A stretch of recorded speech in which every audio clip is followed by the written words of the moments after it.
Hello ក៏ដូចជាសួស្តីអ្នកនរគ្នាអញ្ចឹងនៅក្នុងវីដេអូនេះខ្ញុំនឹងមកធ្វើការដំឡើង keyboard ខ្មែរនៅលើទូរស័ព្ទដៃ iPhone របស់យើងអញ្ចឹងសម្រាប់ទូរស័ព្ទដៃ iPhone របស់យើងដែលយើងទើបតែទិញមកថ្មីគឺវាអត់ទាន់មាន keyboard ខ្មែរទេហើយម្យ៉ាងទៀតគឺយើងអាចធ្វើការដំឡើងភ្លាមនៅលើទូរស័ព្ទ iPhone ផ្ទាល់ដោយមិនចាំបាច់ត្រូវការ app ឬក៏កម្មវិធីអីជំនួយទេ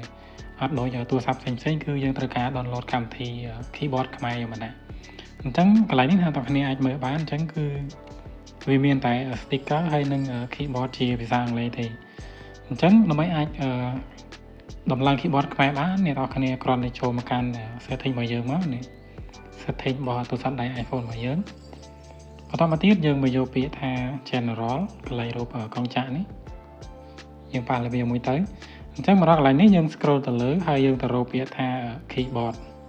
អញ្ចឹងនេះ keyboard បន្តមកទៀតយើងយកពាក្យថា keyboard នៅខាងលើគេនេះអញ្ចឹងមកដល់កន្លែងនេះគឺយើងនឹងឃើញ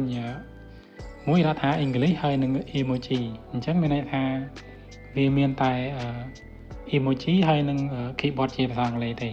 អញ្ចឹងបើសិនជាយើងចង់ដំឡើង keyboard ខ្មែរយើងចុចកន្លែងនេះមកនេះគេដាក់ថា add new keyboard